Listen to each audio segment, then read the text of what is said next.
emergentes. Hoy día vamos a tener algo de ruido, pero mucho menos, así que no va a haber problema.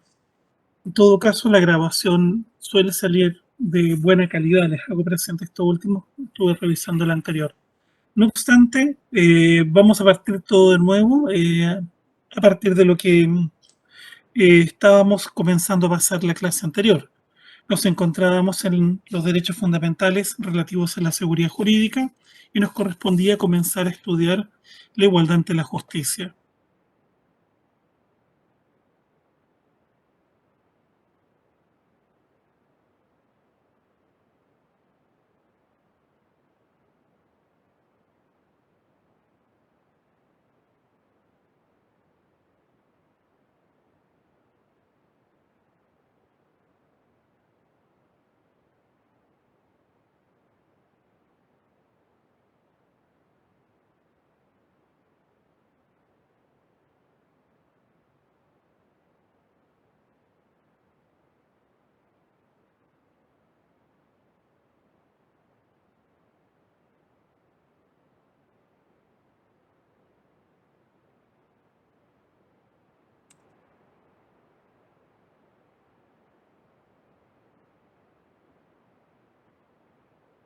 Bueno, partamos por lo primero. La igualdad ante la justicia constituye uno de los derechos fundamentales relativos a la seguridad jurídica, junto con el 19, número 7, que contempla la libertad, el derecho a la libertad personal. La igualdad ante la justicia concentra, junto a dicha disposición constitucional, lo que se denominan las bases constitucionales del derecho procesal. Sin embargo, preciso señalar que existen otras bases que se encuentran en el capítulo sobre el Poder Judicial. En este punto, eh, sugiero a quienes les interese que lean la monografía que escribió el profesor Casarino sobre las bases constitucionales de la justicia en la Universidad de Valparaíso por allá por el año 1981. Es una monografía bastante clara, desconocida fuera de Valparaíso, muy desconocida acá en Talca, pero que se cita bastante por los profesores de procesal de la zona. Bueno, en el artículo 19, número 3, que consagra la igualdad ante la justicia y la igual protección de la ley en el ejercicio de los derechos, se ocupa de algunas instituciones fundamentales según el constituyente. Estas son el derecho a la acción, en segundo lugar el derecho a la defensa jurídica, en tercer lugar la legalidad del tribunal, en cuarto lugar la prohibición de presunciones de derecho en materia criminal, en sexto lugar el principio pro encausado de benignidad y en séptimo lugar la legalidad o el principio de legalidad o reserva penal. En la lámina que tienen a la vista pueden observar dónde se encuentran ubicados cada uno de estos temas.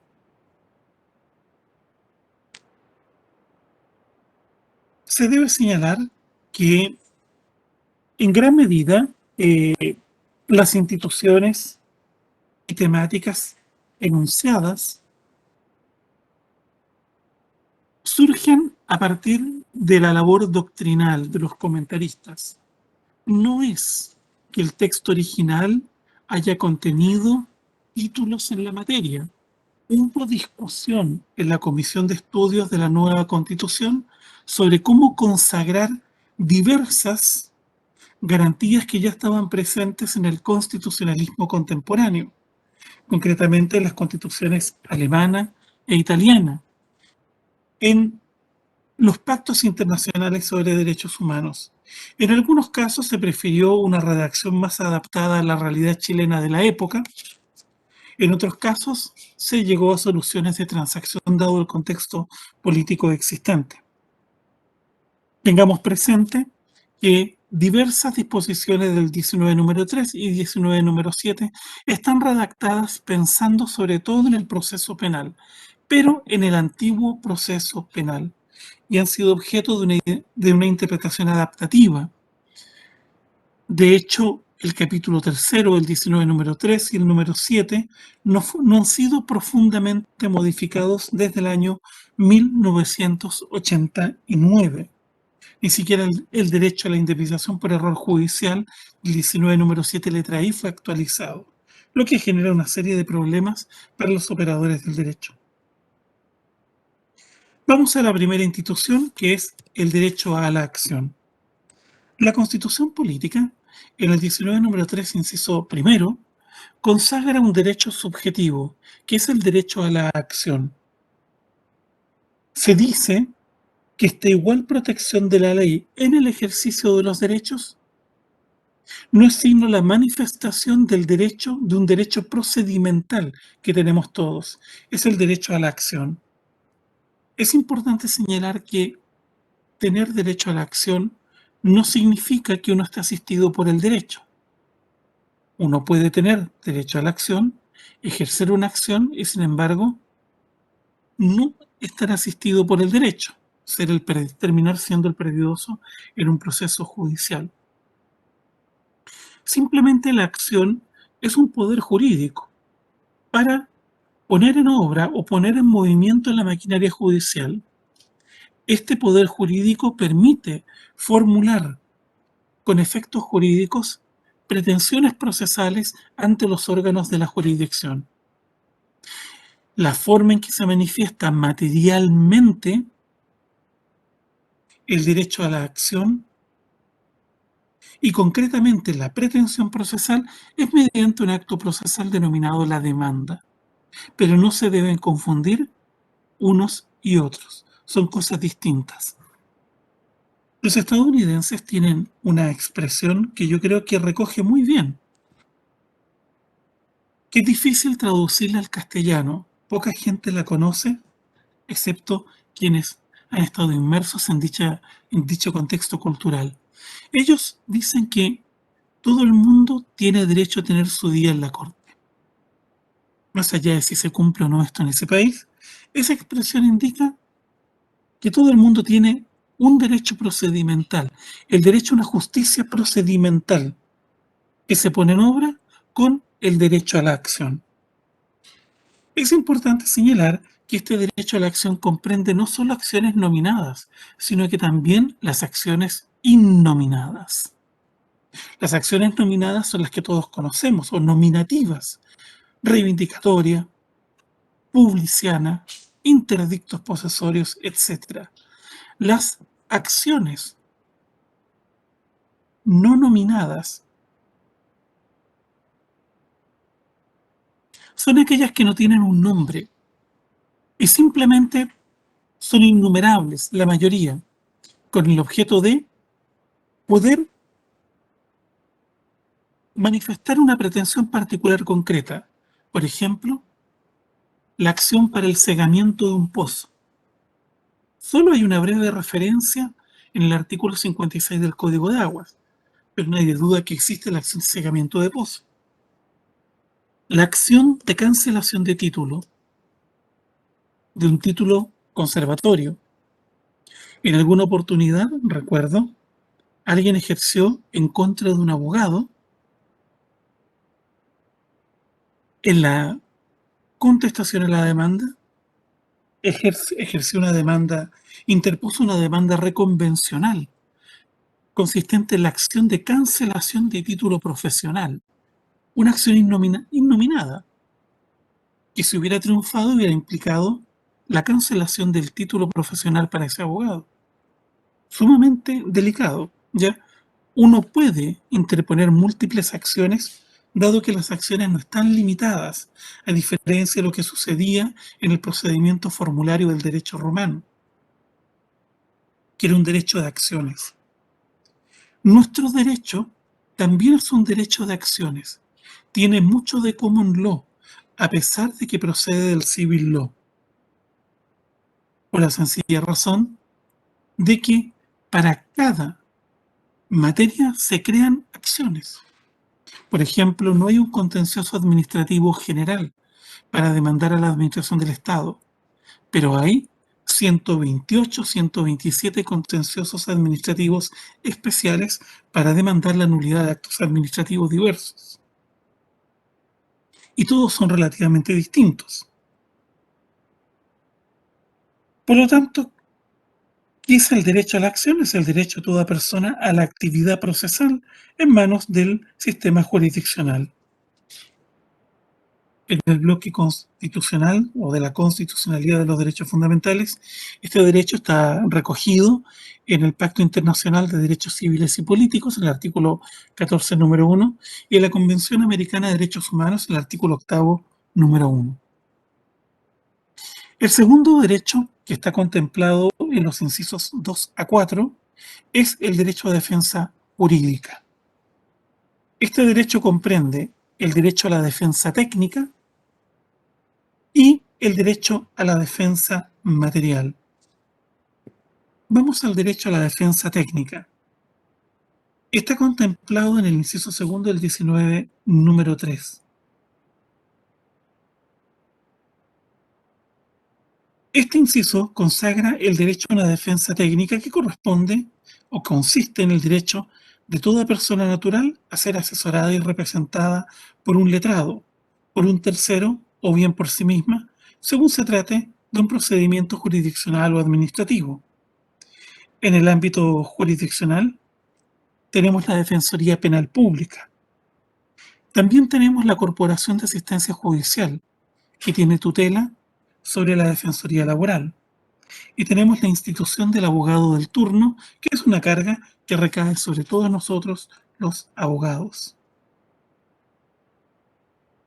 En materia penal, este derecho cobra especial relevancia, porque el imputado tiene derecho a ser defendido por un letrado desde la primera actuación del procedimiento a que se dirige en su contra, usualmente desde el control de detención. Puede ser un defensor de su confianza, y si no tiene un abogado, el Ministerio Público debe solicitar, o el mismo juez hará la designación, que se le designe un defensor penal público. Esta es una garantía del imputado, conforme a la ley de la Defensoría Penal Pública y conforme al Código Procesal Penal. Ahora, si el imputado está privado de libertad, cualquier persona puede proponer un defensor para aquel o solicitar que se le nombre uno. El imputado podrá aceptar o no la designación del abogado defensor, pero no puede quedar sin abogado defensor.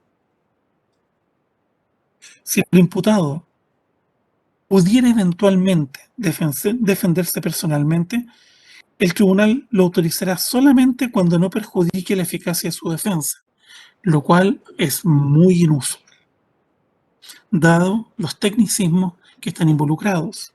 Y en segundo lugar, la posibilidad de que el propio imputado empeore su propia situación. En caso contrario, se le designa defensor letrado por el juez, pudiendo hacer las alegaciones y planteamientos por medio de su abogado. Para todas las demás materias, como les decía anteriormente, existen las corporaciones de asistencia judicial, reguladas en la Ley 17.995, dictada creo en el año 1981. Estas corporaciones de asistencia judicial son servicios públicos, dependientes del Ministerio de Justicia, servicios públicos descentralizados dependientes del Ministerio de Justicia. Son alrededor de 3 o 4 a nivel nacional. Reemplazaron a los antiguos consultorios jurídicos que tenían los colegios de abogados. De hecho, los primeros abogados de estas corporaciones fueron, en muchas regiones, los antiguos abogados que prestaban servicios en los consultorios jurídicos del colegio de abogados. Como el colegio de abogados pasó a ser una asociación gremial, perdió las potestades que tenía por ley de control de la ética. Esta atribución de proveer de asistencia jurídica pasó a las corporaciones de asistencia judicial. Aquí yo quiero mencionar un tema que es muy desconocido, por lo menos donde yo me formé. El primer CEREMI de justicia, uno de los primeros, no primero, uno de los CEREMI de justicia del gobierno militar en la región donde yo estudié, fue mi director de licenciatura, de tesis. Y él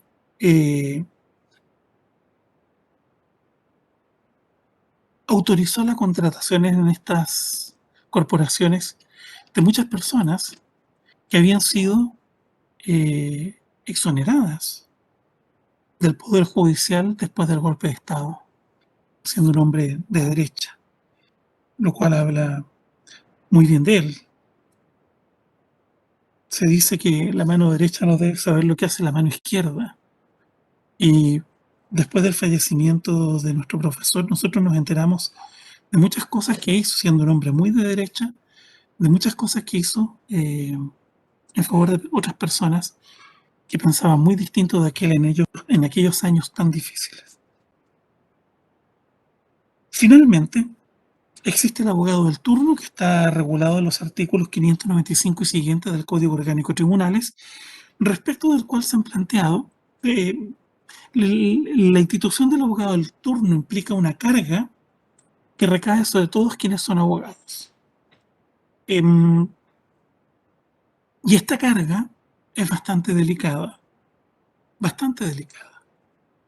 Implica servir gratuitamente a personas que no tienen acceso a abogados de la corporación o cuando hay defensas encontradas en materia penal.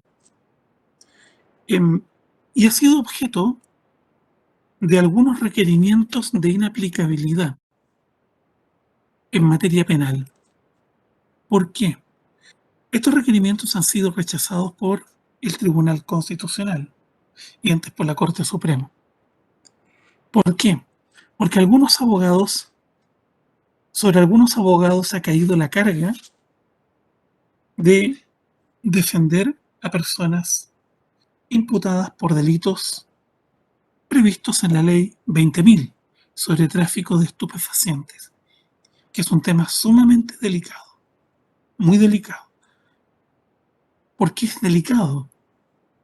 Uno, por los riesgos que implica estar ahí metido, y segundo, porque hay muchas personas, muchos abogados, que tienen objeciones legítimas de conciencia en cuanto a defender a personas imputadas por estos delitos.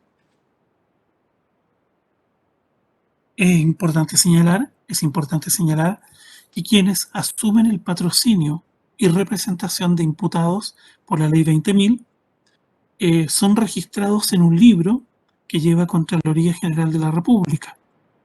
Y se establece ese libro, el nombre de uno va a parar ahí, lo cual significa de que uno es inhábil para ingresar a la administración del Estado.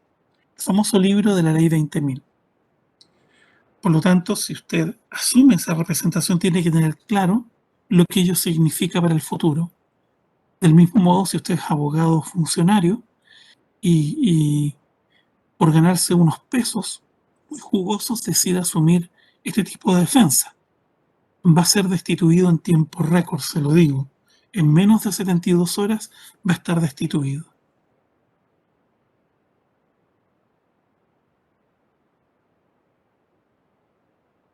No sé si habían oído hablar de este famoso libro. Creo que usted lo mencionó el año pasado ¿Y en cómo? Constitucional. Sí, profesor, Ah, usted lo mencionó. bueno, hubo un caso famoso, hubo un caso famoso de un abogado en la quinta región que era funcionario público y asumió la representación en un amparo y renunció al día siguiente. El tema es que quedó registrado un amparo de garantías, creo que fue. Y el juzgado de garantía inmediatamente lo comunicó a Contraloría. Y Seremi Justicia, no recuerdo, y Contraloría tomó nota. Y el día lunes, el individuo estaba destituido del cargo. Recurrió de protección, interpuso inaplicabilidad, obtuvo la inaplicabilidad de la ley 20.000 en el precepto que establece esta inhabilidad, pero sin embargo perdió el recurso de protección. ¿Ya? Em, Así que tengan súper claro esto, o sea, hay temas complejos, hay complicaciones, siempre lo digo, ya, y no lo exagero, hay complicaciones legales. La administración del Estado es el mayor empleador de los abogados. Tengan la certeza que ustedes van a conocer alguna vez a alguien que va a ser o aspira a ser alcalde y si resulta elegido lo va a llamar a servir en el municipio como abogado de confianza. Téngalo seguro de eso, suele ocurrir. ¿Ya? Y luego están los riesgos de lo que ello significa. Ya no digo nada en contra de quienes se dedican a esto, es una opción legítima, pero uno tiene que medir los riesgos. ¿Los riesgos en qué sentido? Que una vez que uno entra ya no puede salir. Ese es el mayor riesgo. ¿Ya? Si usted ya no tiene libertad para rehusar patrocinar estas causas. ¿Por qué? Porque los clientes no lo van a aceptar.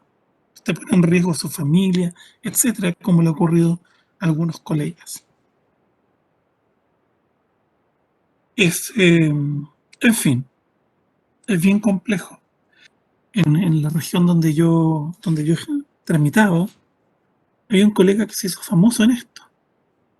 Y cada vez que iba a la corte y coincidíamos todos los abogados, los días lunes estábamos en la corte, en aquel entonces no había informática, listos para ver los anuncios si nos tocaba alegar. Los días sábados veíamos las tablas, los días lunes a ver si nos tocaba alegar ese día. Cada vez que llegaba este colega, todo el mundo arrancaba, porque llegaban las cámaras y nadie quería aparecer en tomas o en fotos cerca. Y nos íbamos al otro piso de la corte de apelaciones, bajábamos al primer piso, esperábamos que nos hicieran una señal. Uno vive un verdadero ostracismo profesional. Verdadero ostracismo profesional. No es tan simple.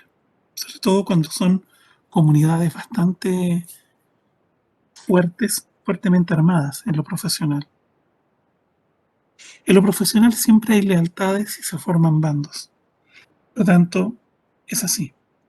Bueno, ya lo saben. Un, un abogado una vez me dijo eso. Fue el mejor consejo que me pudo haber dado desde mi perspectiva personal, tal vez no para desde otras perspectivas. Bien, sepan, les puede caer el cargo de abogado del turno. Usualmente le cae a uno cuando tan pronto jura, ¡pum!, le cae el cargo de abogado del turno. Bien, en el ámbito administrativo, el artículo 10º, inciso tercero de la ley 19.880, sobre base de los procedimientos, bases que rigen los procedimientos de la administración pública, consagra también el derecho a una defensa técnica. En el caso de los integrantes de las Fuerzas Armadas de Orden y Seguridad Pública, la Constitución dice que este derecho a defensa técnica en lo concerniente a lo administrativo y disciplinario se rige por los estatutos respectivos del personal, complementados por los reglamentos disciplinarios y de tramitación de procedimientos disciplinarios.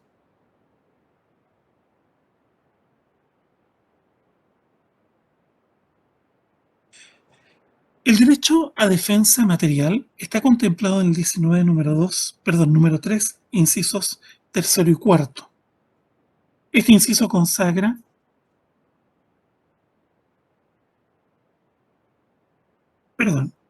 el derecho a defensa técnica está en el inciso segundo y está en el inciso cuarto también.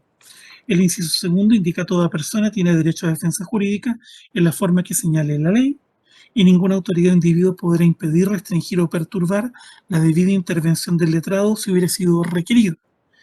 Impedir, restringir o perturbar. Aquí se plantea un problema con las interceptaciones de comunicaciones telefónicas o de comunicaciones entre el cliente y el abogado, porque el Ministerio Público suele grabar conversaciones de abogados, lo cual francamente es irritable. Yo no lo justifico en lo absoluto. Hay una suerte de privilegio cliente-abogado que en Chile no se respeta tanto. Estas interceptaciones suelen ser un poquito abusivas. E indica el inciso cuarto, luego viene lo relativo a los integrantes de las Fuerzas Armadas y de Orden. El inciso cuarto dice que toda persona imputada de delito tiene derecho irrenunciable a hacer asistida por un abogado defensor proporcionado por el Estado, si no nombrare uno en la oportunidad establecida por la ley. Esta norma proviene de una reforma constitucional aprobada tras la reforma procesal penal. Es una de las reformas que, si mal no me acuerdo, proviene del periodo de Elwin, porque la reforma procesal penal se hizo en ese periodo.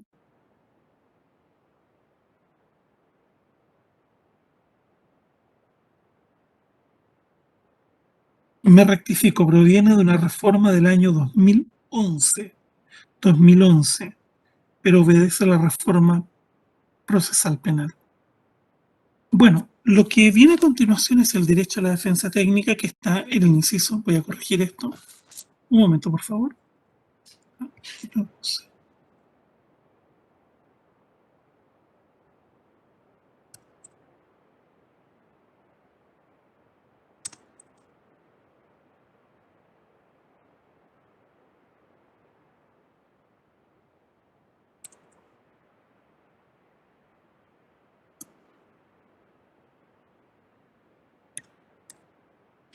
El derecho a la defensa técnica, perdón, a la defensa material. Dice la Constitución, en el inciso tercero, que la ley arbitrará los medios para otorgar asesoramiento y defensa jurídica a quienes no puedan procurárselos por sí mismos.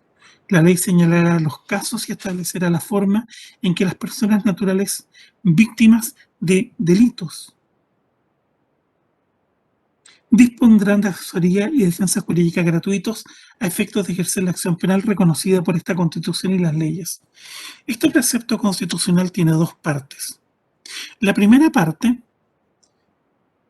que dice que la ley arbitrará los medios para otorgar asesoramiento, dice relación con la defensa material propiamente tal o en sentido estricto.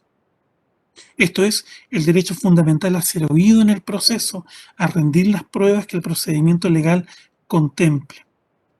El artículo 8º, inciso 2 del Código Procesal Penal explicita este derecho de defensa material en materia criminal, y hay que concordarlo con el 326 de ese mismo código. En materia administrativa, se reitera el artículo 10, que comprende ambos aspectos del derecho de defensa. Por lo tanto, los medios para otorgar asesoramiento y defensa se traducen básicamente en poder rendir pruebas, a pesar que la redacción del precepto no sea clara.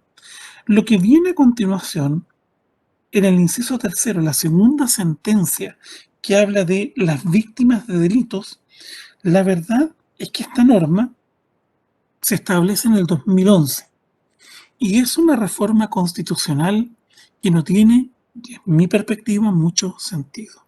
Es básicamente la agenda anticriminalidad de seguridad ciudadana, el think tank de derecha, y básicamente de algunos diputados y senadores que cada vez que había un delito grave, vamos modificando las leyes penales y tratar de modificar la Constitución.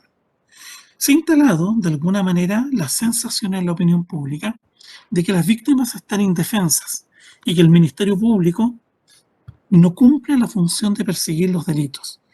Se habla de la puerta giratoria. La verdad es que bajo la reforma procesal penal, más personas van o terminan en prisión preventiva que bajo la antigua justicia criminal. Los índices son elevadísimos. Hay mucho archivo, hay mucha decisión de no perseverar de parte del Ministerio Público, pero también hay mucho archivo provisional, salidas alternativas, pero también hay mucha prisión preventiva. De alguna manera,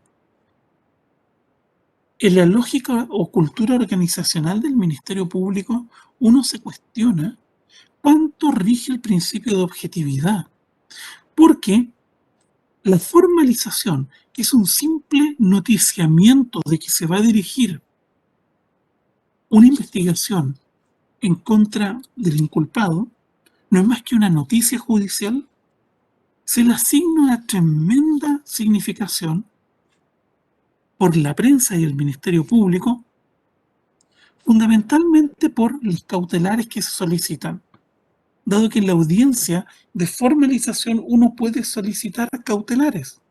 Y hay muchas cautelares, pero ¿cuál es la que pide el Ministerio Público? En los delitos de cierta connotación, prisión preventiva. Y la prisión preventiva empieza a jugar la idea de una condena anticipada ante la opinión pública. Y hemos tenido varios casos en los que los individuos han salido absueltos y estuvieron 1 año y medio en prisión preventiva. Hay un caso famoso de absolución de un individuo que demanda al Estado. El caso General Chavarría, que demanda al Estado por error judicial. Y pese a la literalidad del 19 número 7 letra I, que excluye las cautelares y la prisión preventiva, la Corte Suprema da lugar al derecho a demandar al Estado, efectuando una interpretación actualizadora del 19 número 7 letra I en relación con las medidas cautelares y la formalización con medidas cautelares. De alguna manera, la presunción de inocencia se destruye ante la opinión pública.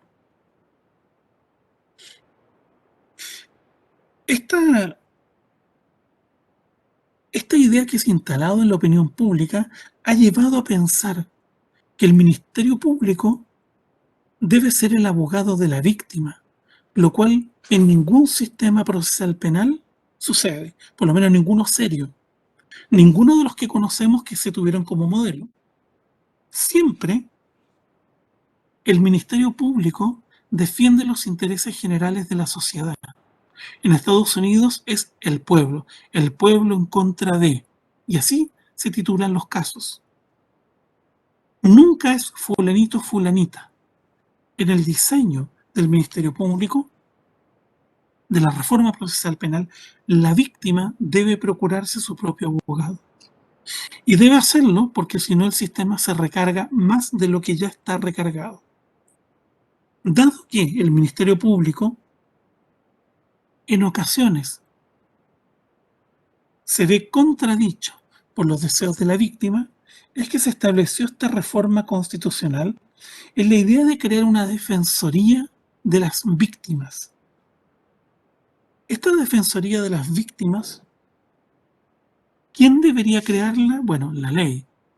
Ningún gobierno ha tenido interés en crear una defensoría penal para las víctimas. Primero, porque está a contrapelo respecto de la inspiración de la reforma procesal penal, que se basa en la objetividad. Una defensoría penal tal vez no sería de la víctima, no sería objetiva. Segundo, porque trasunta esta idea del derecho penal de la venganza. ¿Qué mejor ejemplo que Estados Unidos en que las penas son ridículamente largas? Por cualquier lesera, cadena perpetua y ahí se pierden las vidas de las personas. Ningún gobierno ha tenido el estómago para crearlo. Tercero, porque sería carísimo, carísimo, carísimo. Y probablemente hay otras prioridades para estos efectos. Luego tenemos otros temas, pero no los voy a mencionar acá. No sé qué opinión les merece eso.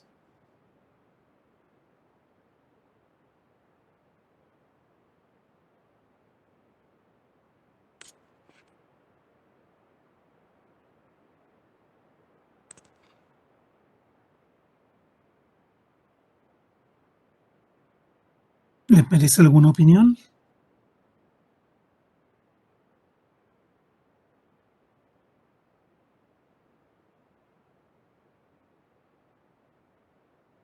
¿Ninguna opinión?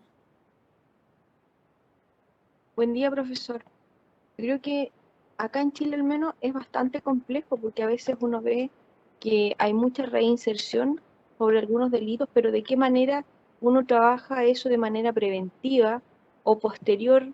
Por ejemplo, muchas veces se dice, ¿por qué no se le da más sentido a los reos, de ponerlos a generar alguna acción de mejora o más productiva, pero claro, eso también tiene costos y quizás no son prioridad, no hay voluntad política.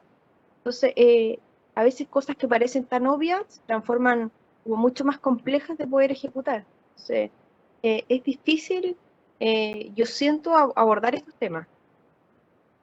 Ujú. El gran debate es, estoy de acuerdo con usted, ¿cómo reinsertamos? ¿Cómo reeducamos, por así decirlo? No me gusta usar esta expresión. ¿Cómo rehabilitamos? Hay quienes piensan, sobre todo sectores conservadores, que la rehabilitación debe ser mediante la adquisición de competencias laborales en fábricas instaladas dentro de los penales, lo cual se presta para muchos abusos. Porque es cosa de instalar una fábrica dentro de un penal y uno paga un salario más bajo. Hay quienes piensan también que la readaptación debe darse en términos progresivos, no solo con la adquisición de habilidades duras, sino que también de competencias y habilidades blandas. Ahora, lo que es difícil de aceptar, y esto es muy difícil de aceptar, porque la discusión es ideológica. En sociedades desiguales como en nuestro país, se suele decir por gente de izquierda que el delito no es sino expresión de la desigualdad de clases y desigualdad material. El delincuente es víctima de la sociedad. Discurso que era muy conocido en la década de los 60 y los 70. Pero si bien eso puede tener sentido, tal vez, no lo sé, en lo que son delitos contra la propiedad, no tiene sentido cuando se trata de delitos sexuales. No tiene sentido cuando se trata de delitos contra el honor. La desigualdad social no explica que alguien me injurie o me calumnie. La desigualdad social no explica causalmente un secuestro. No podrá explicar un atentado sexual o que un funcionario público abuse de sus prerrogativas. La desigualdad podrá explicar probablemente que alguien se robe una gallina porque tiene hambre. El famoso hurto famélico, una causal de estado de necesidad, exculpación de la víctima, del ofensor. La verdad es que el tema es ideológico, ¿ya? El tema es ideológico. Y también hay un tema de que el crecimiento de la clase media en Chile se ha logrado en base a un sistema de mercado. Y en un sistema de mercado lo que interesa es la defensa de la propiedad. Y son las mismas clases medias las que demandan la venganza social. Los profesores de derecho penal, con sus ideas ilustradas sobre el derecho penal humanitario, rehabilitación, encontrar formas de darle salidas graduales, etcétera, construir mejores cárceles, son vistos como verdaderos esotéricos que son enemigos de la sociedad porque quieren dejar salir a la gente. En Chile se ha instalado un discurso de la justicia ciudadana muy similar al estadounidense, alimentado por ciertos sectores ideológicos, de derecha y de izquierda, y que lo que quieren es venganza. Venganza. Hay personas que están dispuestas a firmar un acuerdo reparatorio y aceptar millones a cambio de, y sin embargo siguen reclamando de que no es justicia. Si usted acepta firmar un acuerdo, usted sabrá por qué lo hace, pero no diga después que fue por desigualdad. Si usted aceptó, aceptó nada más, pues fue forzado por las circunstancias. Triste. Yo creo que hay una incomprensión de para qué sirve el sistema penal en Chile. La gente piensa que es para apalear a la gente. Hace años atrás un estudiante de intercambio viajó a España de nuestra facultad. Y yo supuse que llegaría más liberal. Y una de las cosas que me dijo al regreso fue que él estaba convencido que en realidad a los delincuentes juveniles, etcétera, había que mandarlos a hacer el servicio militar, etcétera, cosas por el estilo. Que para adentro y dije, bueno, ¿a qué fue allá? Entonces la verdad es que las experiencias que se adquieren, que se conocen, no hacen mella en este sentimiento de venganza que hay y que sirve propósitos electorales. Una de las grandes propuestas, por ejemplo, de sectores de la extrema izquierda y de la extrema derecha en Chile es que en la nueva constitución se inserten cláusulas para revocar a los jueces. ¿A qué jueces se va a revocar? Es la pregunta. Revocarle el nombramiento, destituir a jueces mediante acusación constitucional. ¿Qué jueces van a ser destituidos? Van a ser los jueces que sean incomprendidos, que protagonicen el escándalo mediático de la semana. Ténganlo claro. La acusación constitucional contra la ministra Donoso, hecha por el diputado Longton, no tenía pies ni cabeza para los que conocemos cómo opera el sistema. Simplemente animado por un propósito, no sabemos cuál, pero electoral, objetivamente. Bueno, estas reacciones existen, estas propuestas existen. Hay quienes quisieran destituir jueces porque creen que incumplen sus deberes. De alguna manera se piensa que el juez debe ser algo así como un superhéroe, etc. Ningún juez está obligado a inmolarse, es un simple funcionario. Pero hay otros temas que realmente escapan, hay temas que escapan a la acción de los jueces. Los jueces deciden con los antecedentes del proceso y no hay más. Los jueces no andan leyendo las noticias, etcétera, mayormente. No están pegados en los medios, en las redes, nada. No tienen tiempo para ello. Les transmito esta inquietud. Les transmito esta inquietud porque lamentablemente yo creo que se van a establecer normas. Y lejos de pensar en la rehabilitación, es mi mayor temor, van a estar inspiradas en inglés se dice resederation, pero sería como retribución, en una mayor retribución. ¿Ya? En este punto, ahí en YouTube ustedes pueden ver un documental muy bueno de TED, de estas lectures que están en TED, SX, algo así, que tratan sobre el sistema penal alemán.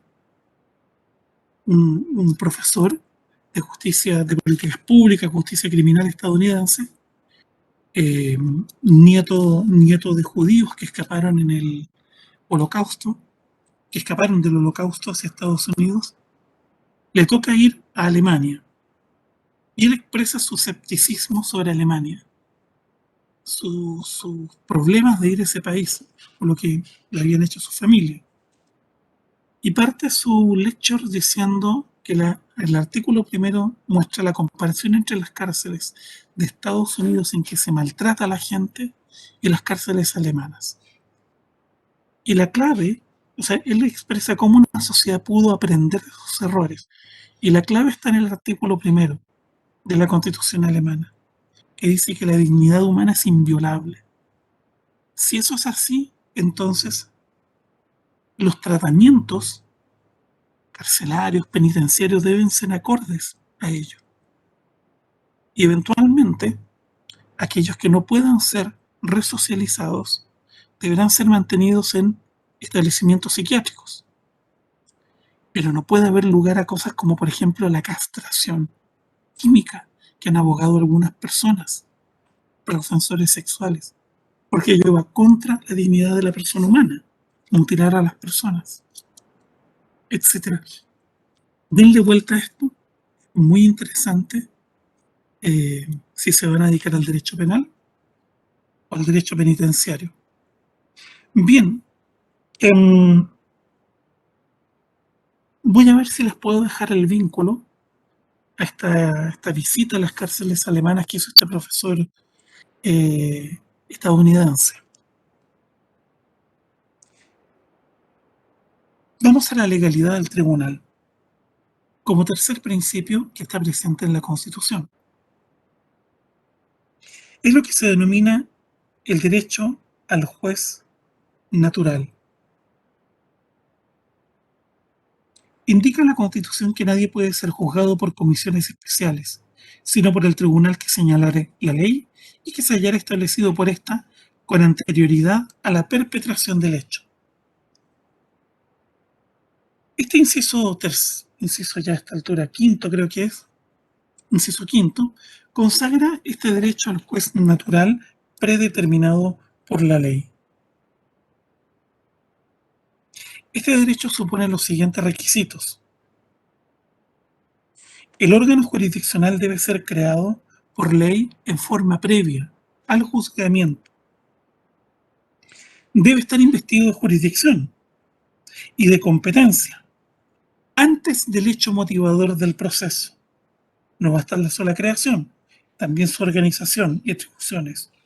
Su régimen orgánico y procesal debe descartar cualquier calificación de tribunal ad hoc o ad hoc. Su composición sería, por ejemplo, un tribunal ad hoc, aquel que se puede armar ex profeso, o bien aquel en que usted puede sustituir al juez ex profeso para el juzgamiento de un caso en particular, fuera de los casos de inhabilidades legales. Su composición debe estar determinada por la ley en forma previa. Debe seguirse el procedimiento legalmente establecido para la designación de los integrantes del órgano jurisdiccional respectivo. La Constitución y las leyes establecen cómo se efectúa la designación y nombramiento y designación de los jueces. Esto está recogido en el artículo 2 del Código Procesal Penal. A pesar que la norma, en principio, discurre sobre el juzgamiento penal, se ha entendido que se aplica a todas las ramas del derecho. El derecho a no ser juzgado por comisiones especiales. Y así, por ejemplo, se aplica al derecho disciplinario. Por ejemplo, la expulsión de un estudiante. La expulsión de un estudiante por infracción de los reglamentos disciplinarios del establecimiento educacional, pronunciada por un órgano constituido en forma ad hoc, viola el derecho a no ser juzgado por comisiones especiales. Los reglamentos disciplinarios deben tener la designación, integración, atribuciones y competencia del órgano juzgador. Por ejemplo, el reglamento de conducta estudiantil contempla un tribunal de conducta estudiantil y quienes lo deben constituir. Por ejemplo, las fiscalizaciones administrativas en la medida que impliquen declarar la existencia o extinción de derechos, implican la violación del derecho a no ser juzgado por comisiones especiales. En Chile existe una jurisprudencia bien extraña, porque es difícil de implementar en la práctica, que dice implementar de poder respetar lo que dice el dictamen judicial, que dice que la Dirección del Trabajo puede fiscalizar el cumplimiento de las leyes laborales en los lugares en que trabajan personas, los lugares de su trabajo, y pueden sancionar las infracciones que sean notorias u ostensibles a las leyes laborales, pero no pueden efectuar interpretación de los contratos laborales para determinar dichas infracciones, lo cual es difícil que se cumpla por la Dirección del Trabajo, porque la dirección necesariamente solicita los contratos cuando inspecciona un lugar. Y en función de los contratos determina si hay infracción o no. De acuerdo a esta jurisprudencia, ello no lo puede hacer. Por lo tanto, inveteradamente se recurre de protección ante los tribunales de justicia y estos acogen los recursos de protección interpuestos por los empleadores. ¿Cuáles serían, por lo tanto, violaciones ostensibles a las leyes laborales que podrían fiscalizar? La presencia ostensible de menores de edad. Y digo ostensible porque muchos menores de edad no lucen menores de edad. No sé, niños de 7 años de reponedores. O la presencia de mujeres en avanzado estado de gravidez. En momentos en que deberían estar haciendo uso del descanso prenatal. En un supermercado, en un lugar de trabajo, etc. Les hago presente esto porque esta norma, insisto, tiene proyecciones. El derecho al juez natural, que se traduce en el derecho a no ser juzgado por comisiones especiales, tiene una proyección en todos los ámbitos en los cuales se ejerce el derecho disciplinario. Luego tenemos el principio de la legalidad del juzgamiento, o lo que algunos denominan el principio del debido proceso. Está contemplado en el precepto, en el inciso sexto, que dice: toda sentencia de un órgano que ejerza jurisdicción debe fundarse en un proceso previo legalmente tramitado. Corresponderá al legislador establecer siempre las garantías de un procedimiento y una investigación racionales y justos. Este precepto fue modificado luego de la reforma procesal penal para incluir la investigación, porque antes se hablaba de un procedimiento racional y justo. Desde el momento en que la investigación queda en manos del Ministerio Público, hubo necesidad de establecer la garantía también para la investigación. Se ha dicho que este precepto constitucional recoge el principio del debido proceso, que proviene del derecho anglosajón. Cuando se redactó el anteproyecto constitucional, así se dijo, pero no se estableció el derecho al debido proceso, fundamentalmente por el contexto en que se vivía en el país, pero se declaró en ciernes y por lo tanto diversos recursos de protección ya desde la década de 1980 comenzaron a ser acogidos en virtud del derecho al debido proceso, invocando este precepto constitucional. Y en la práctica judicial se invoca derechamente el derecho al debido proceso. Se ha ampliado. Esto es curioso. Y es curioso porque el 19 número 3 solo es objeto del recurso de protección en relación con el inciso quinto, el derecho a no ser juzgado por comisiones especiales. Sin embargo, la jurisprudencia ha incluido el derecho al debido proceso. ¿Y qué hacen los recurrentes de protección? Los recurrentes de protección incluyen dentro del debido proceso el derecho al juez natural y arman una argumentación para tratar de incluir la legalidad del juzgamiento en el 19 número 3, inciso quinto. Y los tribunales no distinguen, para ser bien honestos. Si usamos el lenguaje de los procesalistas más hispanos, se habla de que el 19 número 3, inciso sexto, contempla el derecho a la tutela judicial efectiva, que sería el derecho de toda persona sometida a un proceso a que el procedimiento se encuentre establecido previamente por la ley, el cual debe contemplarle el derecho a una defensa jurídica, a la resolución del proceso, es decir, no puede ser kafkiano, el derecho a la impugnación y a la ejecución de la resolución. Por lo tanto, los elementos de la tutela judicial efectiva son un procedimiento previo establecido por la ley, el derecho a defensa jurídica, el derecho a la resolución del proceso conforme al principio de legalidad, el derecho a la impugnación vía recursos jurisdiccionales, administrativos y constitucionales y a plantear incidentes, el derecho a la ejecución de la resolución, es decir, al cumplimiento de resoluciones judiciales a través del imperio.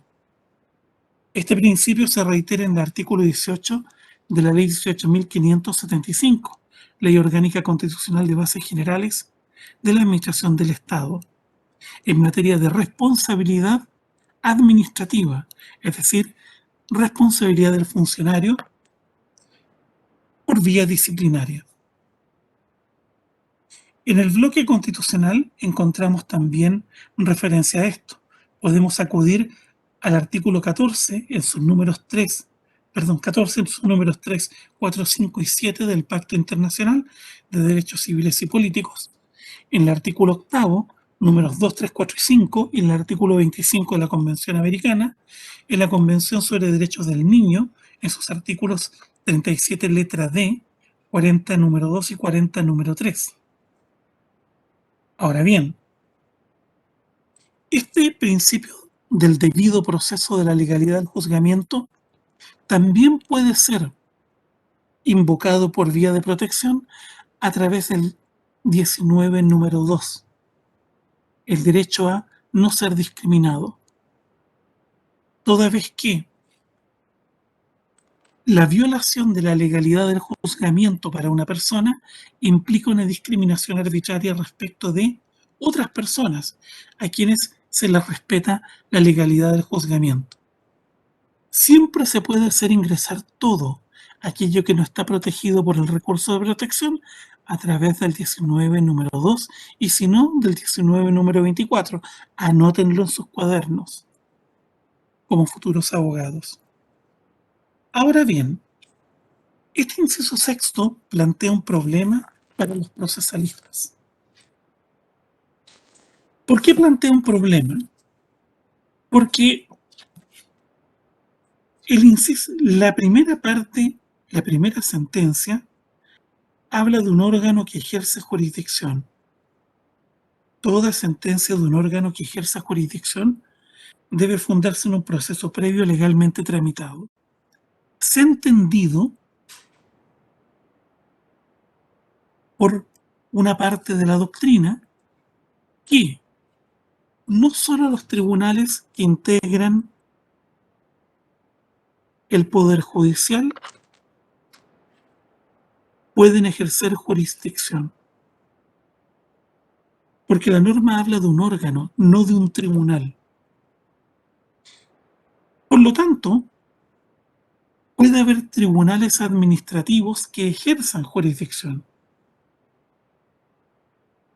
Ahora, hay que distinguir, sin embargo, al interior de la administración, los que son tribunales administrativos que no integran el Poder Judicial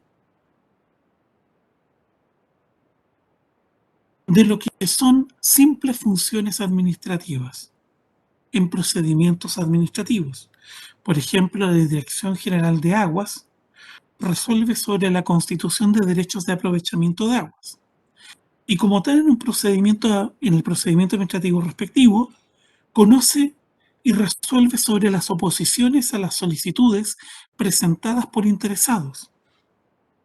Cuando rechaza y resuelve estas oposiciones a la constitución de derechos interpuestas por terceros, no obra como tribunal, simplemente ejerce una función administrativa y su resolución o acto administrativo terminal es reclamable ya sea en vía administrativa mediante un recurso de reconsideración o bien en vía judicial mediante el reclamo judicial del artículo 137 del Código de Aguas.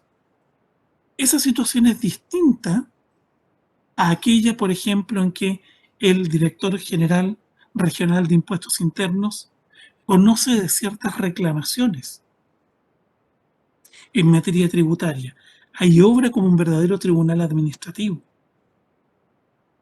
En fin, es una situación distinta. Pero la norma plantea ello. Habla de un órgano, no de un tribunal. Por lo tanto, esta norma podemos interpretarla ampliamente para referirla no solo a tribunales del Poder Judicial, sino a todos aquellos que no integran el Poder Judicial, tribunales especiales, que deben ejercer jurisdicción fundándose en un proceso previo legalmente tramitado, por ejemplo, juzgados de policía local, como también aquellos tribunales administrativos creados por ley, que también deben fundarse en un proceso previo legalmente tramitado. Y también podemos interpretarlo más ampliamente para referirnos a todo procedimiento en que un órgano resuelve sobre pretensiones de las partes, aunque no ejerza jurisdicción, como son los procedimientos administrativos, que requieren un proceso previo legalmente tramitado para la dictación de un acto administrativo. Ese procedimiento está en la Ley 19.880. ¿Hay alguna consulta antes de ir al receso? Profesor, ¿me escucha? Loud and clear, como dicen en las películas. Yo tengo una pregunta más técnica. El inciso tercero del número 3 del artículo 19 es lo que se conoce como el privilegio de pobreza, ¿verdad? No, ¿No? no. El privilegio de pobreza es una actuación, es un acto procesal, ¿ya? Que es, a ver, algunos órganos pueden conferir privilegio de pobreza para justificar que asuman el patrocinio y representación de causas de personas. Las corporaciones de asistencia judicial, cuando comparecen por medio de sus abogados, adjuntan un formulario llamado privilegio de pobreza. Es un acto procesal, ¿ya? No es una garantía. ¿Estamos? ¿Estamos? No es un derecho fundamental, es una actuación procesal. El derecho fundamental es el derecho a asesoría jurídica. Ya, muchas gracias. Aquellos que no pueden financiárselo acuden a los órganos que pueden asumir esto por ley, y siempre que estén dentro de aquellos que pueden ser patrocinados por dichas instituciones. Por ejemplo, temas que son delicados y hay que tratarlos, alguna vez hay que conversarlos. Todos ustedes van a ser abogados, y así lo esperamos. Todos ustedes van a vivir del ejercicio de la profesión. Ustedes van a prestar un servicio y tienen el derecho a exigir una remuneración digna por sus servicios. A objeto que no puedan vivir de su profesión y no tengan que completar sus ingresos en otras actividades. ¿Qué sé yo? Cantante sound, lo que sea, salvo que sea un hobby. ¿Me entiende? Salvo que sea un hobby. Ahora bien, para ello es necesario que hayan clientes. Los clientes más pobres son patrocinados por estas corporaciones. Eventualmente consultorios jurídicos también pueden, de las universidades, también pueden otorgar el privilegio pobreza. Pero se supone que estas instituciones deben hacer un filtro, ¿me entiende? Porque si no se genera competencia desleal para los abogados. Me ha tocado ver en consultorios jurídicos personas que llegan ahí porque necesitan un abogado porque fueron chocados. Tuvieron un accidente de tránsito, chocaron su auto. Y, por lo menos en nuestra universidad es muy claro, nosotros rechazamos todos esos casos, porque no corresponde. Tiene patrimonio la persona. Nosotros tomamos casos de personas que efectivamente no pueden contar con un abogado por sus ingresos. La madre que necesita demandar una pensión alimenticia o está peleando la tuición y no tiene medios para procurarse un abogado. Pero también me ha tocado ver algunos consultorios jurídicos universitarios en la desesperación por tener causas para educar a sus estudiantes, admiten tramitar esto. Juicios de choques en que están involucrados autos que valen 12, 15 millones. Eso es poco ético.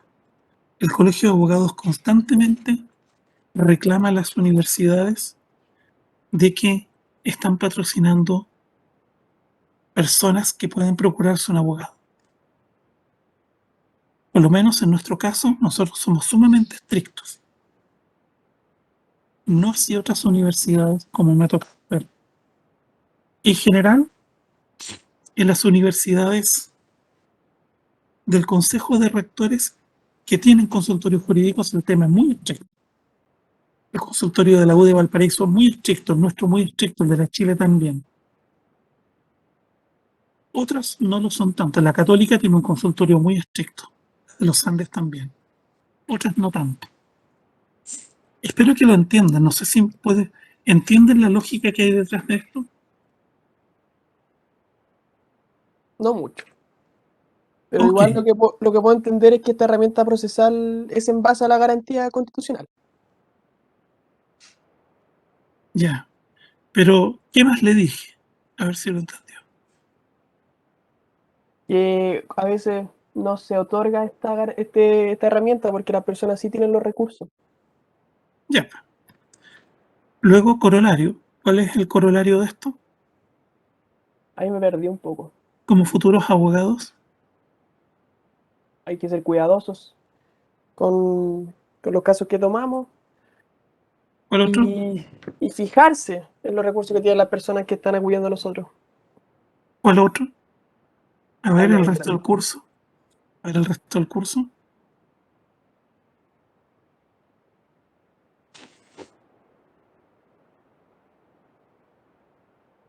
El resto del curso.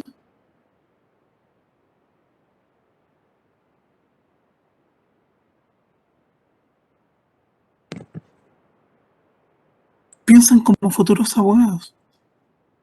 Beatriz Letelier.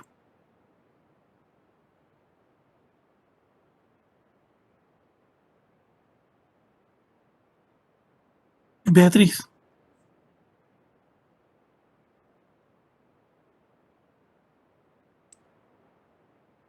Cecilia Espinosa.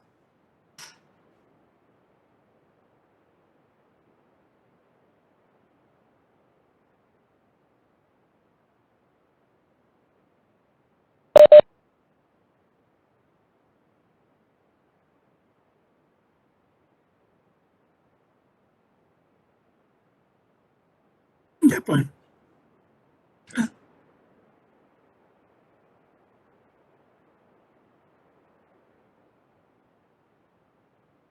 Mm.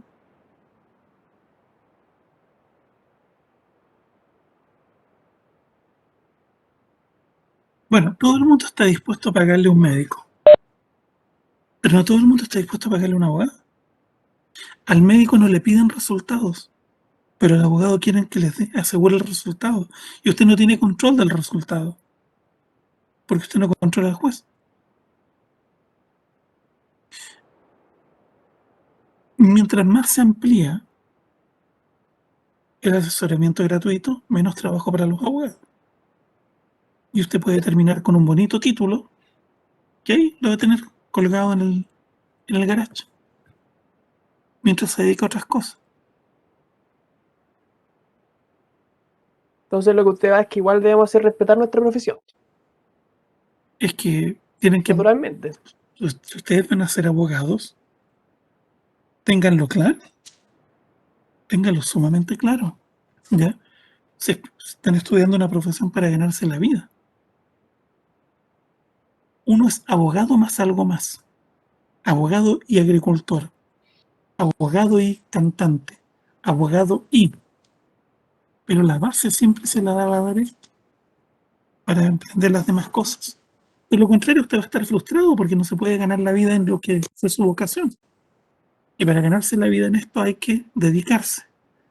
Hay que dedicarse. Un colega mío,